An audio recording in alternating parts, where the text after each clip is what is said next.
Everyone keeps asking the same question, but they're asking it the wrong way.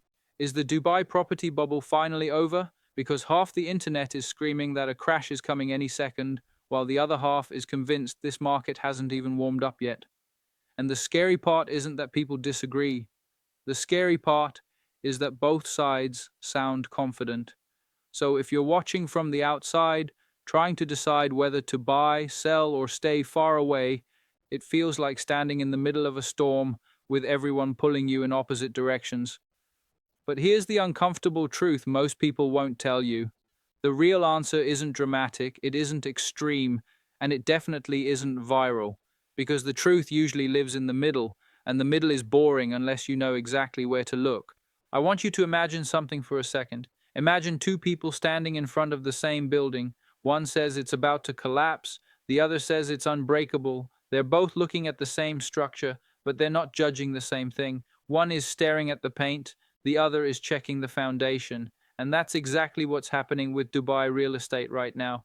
Most people are obsessing over prices, headlines, and hype, but almost nobody is looking at the foundations. And that's dangerous because bubbles don't pop because prices are high. They pop because the system underneath can't hold the weight. I've seen every type of market you can imagine. I've lived through panic, euphoria, crashes, and slow, boring years where nothing exciting happens at all. And what those years taught me is simple. If you want to survive long term, you don't follow emotions, you follow fundamentals. That's how you learn to survive, and that's how you learn patience. Because markets don't reward the loudest voices, they reward the people who understand what's actually changed. So before we even touch the question of whether Dubai is in a bubble today, we have to rewind. Not to scare you, but to give you context. Because the biggest mistake people make is comparing today's market to 2008 as if they're the same story waiting to repeat. They're not. And if you think the 2008 crash was just a normal correction that could happen again tomorrow, then you're missing the most important part of the story. What happened back then wasn't a correction, it was a full-blown system failure, and once you understand why it failed, you'll start seeing today's market very differently. Back in the early 2000s, Dubai opened the door to freehold property. In 2002, the law changed and suddenly foreigners could own real estate. On paper, that sounds like progress, and it was. But here's the part nobody talks about. The law came before the rules. There were no real guardrails, no serious oversight, and no proven framework to protect buyers. The city moved fast, but the regulations didn't keep up. And when that happens, chaos doesn't arrive slowly, it explodes. By 2006 and 2007, Dubai real estate had turned into the Wild West. Anyone with a sales pitch and a glossy brochure could launch a project without proving they had the money to finish it. Developers were collecting payments for buildings that existed only in concept. Speculators weren't buying homes, they were buying tickets. Tickets to flip in 3 months, 6 months, sometimes even the same day. Properties changed hands in hours, not because of value, but because everyone believed there would always be a next buyer willing to pay more. There were no proper anti-money laundering systems, no real escrow protections, no serious consequences for failure. Developers could take your money, miss deadlines, and face almost no accountability. And because prices kept going up, nobody questioned it. That's how bubbles really form. Not when prices rise, but when risk disappears from people's minds. When nobody asks, what if this stops? Then the global financial crisis hit.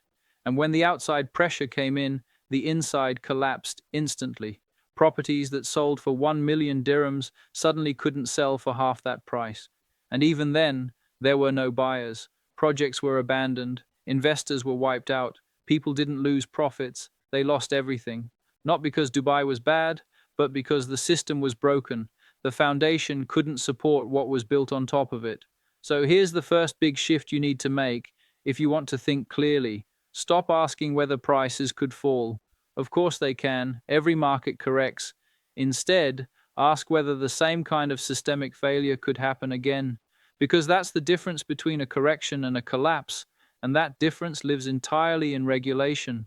After 2008, Dubai didn't just patch a few holes and move on, they rebuilt the entire framework. In 2009, the Real Estate Regulatory Authority was established, and this is where the story really changes, because suddenly, Developers couldn't just launch projects based on promises. They had to prove financial capability. Every off-plan project had to be registered, and most importantly, buyer payments had to go into government-regulated escrow accounts. This one change quietly killed the biggest risk in the system. Developers could no longer touch buyer money freely. Funds were released only when construction milestones were met. Not promised, not planned, but verified. And if a project was cancelled, buyers didn't lose everything because the money was still sitting in escrow. That alone turned Dubai from a speculative playground into a regulated market. But the transformation didn't stop there. Speculation was the fuel of the 2008 bubble, so regulators went straight for the engine. Today, if you buy an off-plan property, you pay a 4% registration fee up front. That fee used to be 2%, and doubling it wasn't an accident. It was designed to slow down short-term flipping. On top of that, most developers now require you to pay 30, 40, sometimes even 50% of the property price before you're allowed to resell. Not suggested, required, written into the contract. Think about what that means. You can't throw down 10%, flip it in 3 months, and disappear anymore. That strategy is dead. And if someone tells you otherwise, they're either misinformed or lying to your face. This single shift wiped out the kind of speculative activity that inflated prices beyond reality in the past. And without extreme speculation, bubbles don't inflate the same way. But here's where things get even more interesting, because regulation alone doesn't explain today's market. There's another transformation that most people completely underestimate, and it has nothing to do with buildings or laws. It has to do with people.